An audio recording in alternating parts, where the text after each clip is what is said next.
कहते मन मलिन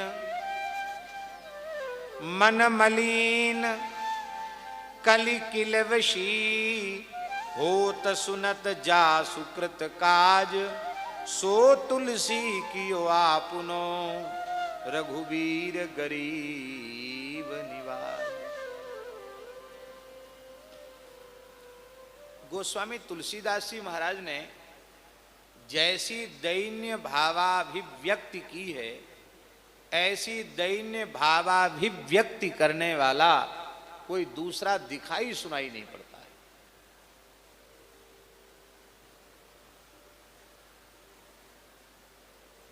कोई ज्ञान का आचार्य है तो कोई प्रेम का आचार्य है, कोई भक्ति का आचार्य है तो कोई योग का आचार्य है, कोई ध्यान का आचार्य है, पर हमको लगता है गोस्वामी तुलसीदास जी महाराज दैन्य भाव के आचार्य। और ये दैन्य भाव महाराज जी, ये दैन्य भाव शरणागति का अंतिम है। आत्मनिक्षेप कार्पण्यम षड्विधा शरण। कार्पण्य, कार्पण्य माने दैन्य। इसका मतलब है कि शरणागत भक्त की पहचान है वो अहम शून्य होता, उसमें दीनता होती है। आपके जीवन में यदि दीनता नहीं आई तो आप भगवान के शरणागत भक्त नहीं बन पाए। शरणागत भक्त दैन्य भाव से युक्त होते हैं, उनमें अहम नहीं होता। पूज्य सदगुरुदेव भक्तमाली जी के जीवन को देखा, पूज्य श्री नारायण दास जी भक्तमाली जी मामा जी के जीवन को देखा, कैसी दीनता इन महापुरुषों। पूज्य बाबा ठाकुरदास जी की दीनता को देखा, पूज्य पंडित श्री गया प्रसाद जी महाराज की दीनता को देखा, पूज्य पंडित श्री भक्तमाली जी की दीनता को देखा। क्या कहना। अब आजकल तो मनमुखी सब हो गए, साधु बन के तमाम लोग डोलते हैं। साधु वेश नहीं लिया, साधु बन के डोलते हैं। पुराना जमाना ऐसा था कि वेश नहीं लिया है तो वो तिलक आदि तो धारण करते थे, लेकिन वो लांग लगा के धोती पहनते, गृहस्थ के वेश में रहते। पुराना जमाना ऐसा था। उस जमाने में कोई साधु बन के घूमने लग जाए तो उसको बहुत खराब माना जाता था। पूज्य पंडित जी महाराज का एक शिष्य था, बहुत ध्यान से सुने, ब्रजवासी था, वैश्य था, पंडित जी का शिष्य था, मथुरा का था। पंडित जी का शिष्य बना, पंडित श्री जगन्नाथ प्रसाद भक्तमाली जी का, और शिष्य बन के ब्रजवासी पे तो चारों संप्रदाय गिरवी धरे, और बढ़िया सुंदर हरिदासी पटका और खूब लंबा चौड़ा तिलक, अचला और बढ़िया लंगोटी, करुआ, एकदम पूरे विरक्त का भेष था उसका। आके उसने दंडोत किया खाक चौक में पहाड़ी बाबा को। महाराज तो महाराज ही थे, वो पहचानते थे, वो सबको पहचानते थे, सबकी कुंडली उनके पास थी, क्योंकि एक एक परिवार की 6-6 पीढ़ी देखी थी उन्होंने, इतने दीर्घायु थे वो। हे भैया तू कहाँ को है? ए तू मथुरा को है? बनिया है? हाँ हाँ बाबा आपने खूब पहचानो, वहां को रविवार हूं मैं। तो वाह जी वाह, तेने भेष कब ले लिया? बोले नहीं नहीं हम तो पंडित जी के शिष्य हैं, उन्हीं के शिष्य हैं हम।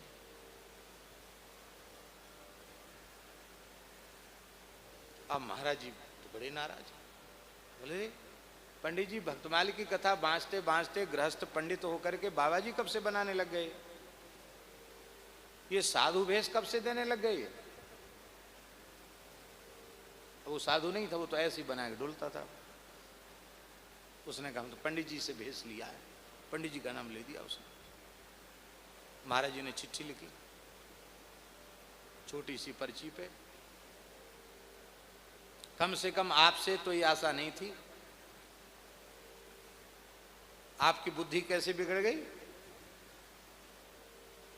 आप साधुओं की मर्यादा को चौपट कर रहे हो। नीचे खाक चौक, महंत खाक चौक। वो विलक्षण बात थी कि पंडित जी पढ़ा रहे थे भक्तमाल, और खूब भरे हुए थे लोग बैठे थे, उसी समय एक साधु के हाथ वो चिट्ठी भेज दी। चिट्ठी भेजी तो पंडित जी ने चिट्ठी पढ़ी, और चिट्ठी पढ़ी तो पाठ बंद करके तुरंत उसी समय बोले संत रुष्ट हो गए हैं, तो पहले संत से प्रार्थना करके क्षमा याचना कर लें अपराध की। तो पंडित जी वहां से चल करके खाकचौक आए। महाराज जी तो एक लंगोटी लगाए नीम के नीचे बैठे रहते थे, साष्टांग प्रणाम करके कहा। पंडित और महाराज जी ने सारी बात बताई। तो बोले लोग अपने मन से भेष बना लेते हैं, हम तो आज तक किसी को भेष दिया नहीं, हमने स्वयं ही भेष नहीं लिया तो हम भेष कैसे दे सकते हैं। हाँ, दीक्षा उसको जरूर मैंने दी है। महाराज बोले बुलाओ उसको, फटकारो उसको। बनिया बनिया जैसो रहे, हाँ, लांग लगा के धोती पहने, माला झोली ले, वो ठीक है, तो बाबा जियों की नकल नहीं करे। महाराज जी तो ऐसे बोलते थे। फिर पंडित जी ने उसको बुला करके समझे, बोले भैया देखो संत अपराध बन रहा है, ऐसे मत घूमो।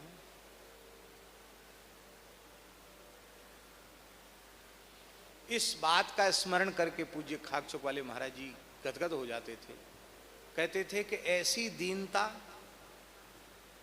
वृंदावन में ऐसी प्रतिष्ठा थी पूज्य पंडित जी की। श्री उड़िया बाबा महाराज उनका आदर करते थे, श्री हरि बाबा महाराज उनका आदर करते थे। पूज्य करपात्री जी महाराज वृंदावन जब जब आते थे तो समय निकालकर रात्रि में पंडित जी के वहां ऐसे बैठ करके भक्तमाल की कथा सुनते थे। बोले एक कोई भक्त चरित्र सुना दो तब विश्राम में जाएंगे। ये पंडित जी का आदर था। वृंदावन में आने वाला कोई भी महापुरुष पंडित जी के दर्शन के बिना यदि चला गया तो उसको लगता था वृंदावन का दर्शन ही नहीं हुआ। ये पंडित जी की महिमा थी। गिरिराज जी में पंडित जी का दर्शन के बिना गिरिराज जी का दर्शन पूरा नहीं, वृंदावन में भक्तमाली जी का दर्शन के बिना दर्शन पूरा नहीं। ऐसी मान्यता इन दोनों महापुरुषों की। और इतने बड़े पंडित जी महाराज उठे चले आए सबके संग, साष्टांग दंडोत करके रोने लगे, बोले क्षमा कर दो। तो महाराज जी कहते थे कि मैंने अपने जीवन में ऐसी दीनता किसी में नहीं देखी, और ऐसी दीनता जिसमें है वही प्रभु का सच्चा प्यारा है, सच्चा प्रेमी है।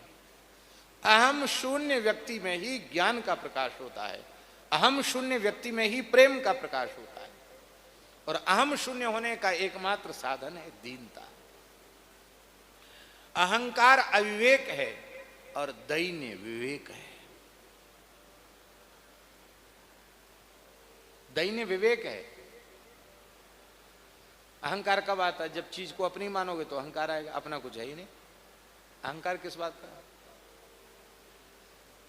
बैंक में कैशियर करोड़पति होने का अहंकार नहीं करता है, क्योंकि वो जानता पैसा हमारा है ही नहीं, हम काहे के करोड़पति, हमको तो जितनी तनख्वाह मिलती उतने के मालिक हैं हम।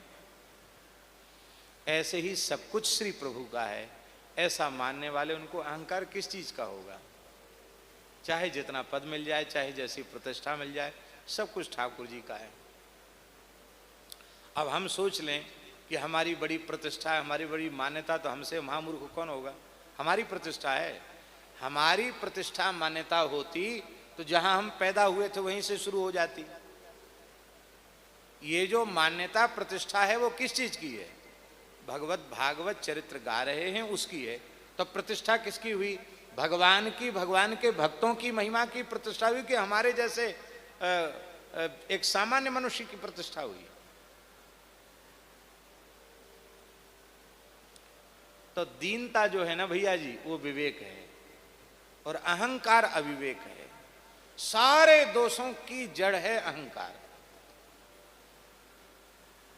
ज्ञान मार्ग में अहम शून्य होने में बहुत कठिनाई होती है। इसलिए कठिनाई होती है क्योंकि 8 जो प्रकृतियां हैं, भूमि रापो नलो वायु खम मनो बुद्धिरेव च अहंकारी तियम्मे भिन्ना प्रकृति श्रद्धा, गीता जी में, तो क्रमशः एक एक प्रकृति सूक्ष्म है। देखो, भूमि से जल सूक्ष्म है,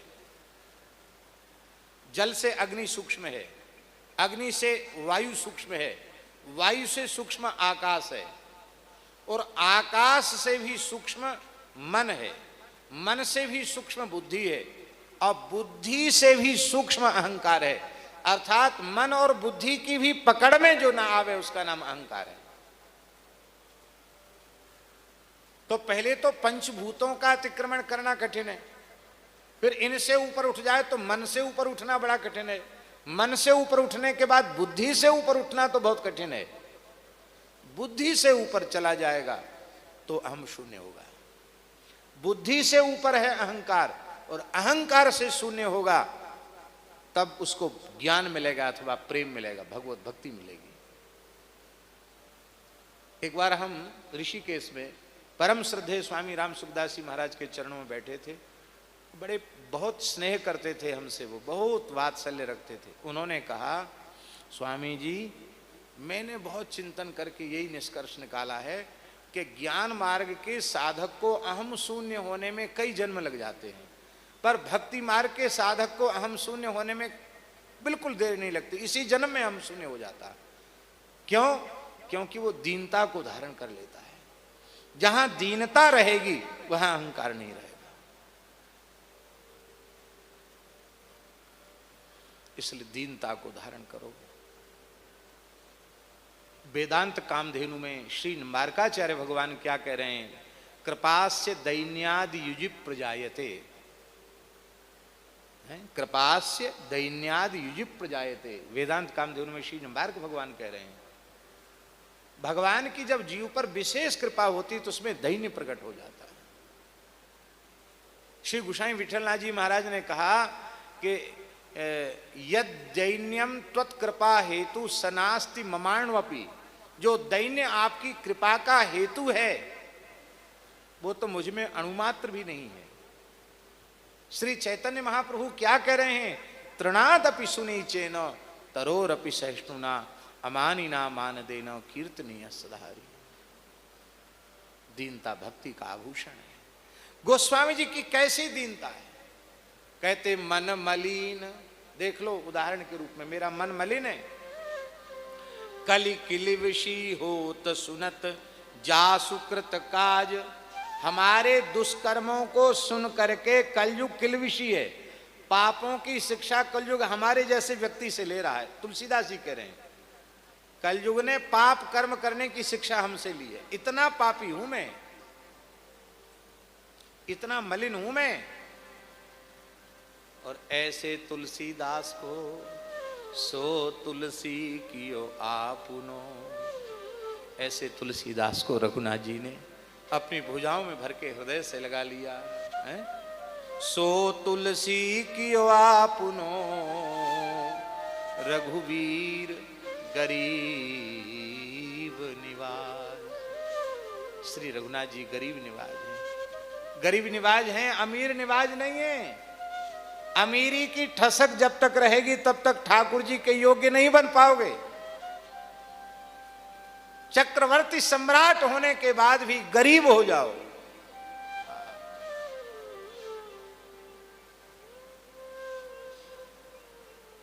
दीन बंधु दीनानाथ मेरी तन एरी, दीन बंधु दीनानाथ मेरी तन एरी, दीन बंधु दीनानाथ, दीन बंधु दीनानाथ मेरी तन हेरिए, मेरी तन हेरिए, मेरी तन हेरिए, मेरी तन हेरिए, मेरी तन हेरिए, मेरी तन हेरिए। भाई नाही बंधु नाही कुटुंब परिवार ना, भाई नाही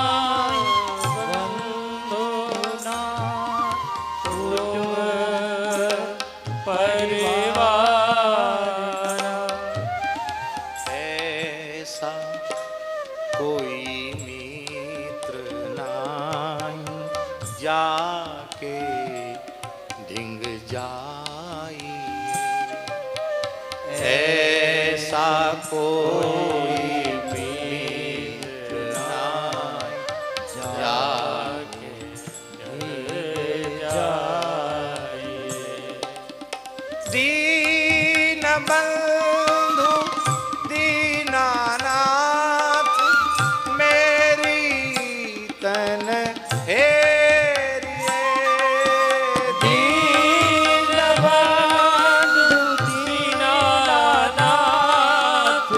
मेरी तन हेरिए।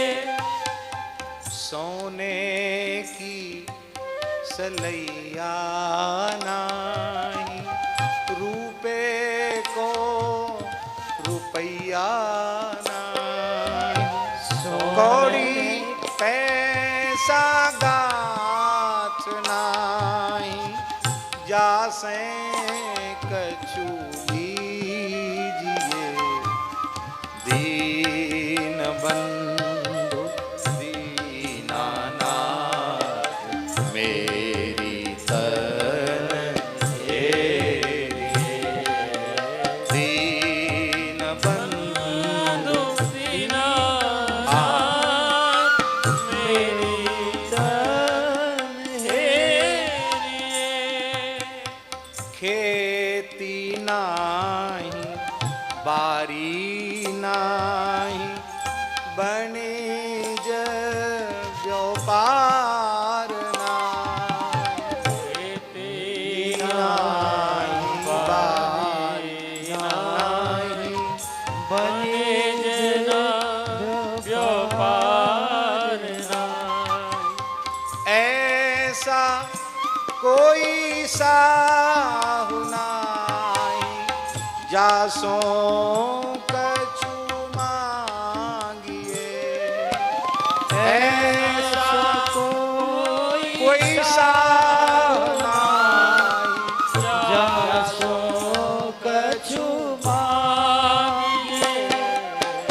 दीन बंधु दीनानाथ मेरी तन हेरिए, दीन बंधु दीनानाथ मेरी तन हेरिए। कहत मलूक दास छोड़ी दे पराइया, कहत मलूक दास छोड़ दे पराई आस। कहत मलूक दास छोड़ी दे पराई आस, कहत मलूक दास छोड़ दे पराई आस। राम धनी पाय के अब काकी शरण जाइए। राम धनी पाइए साकी शरण जाइए। दीन बंधु दीनानाथ मेरी तन हेरिए, दीन बंधु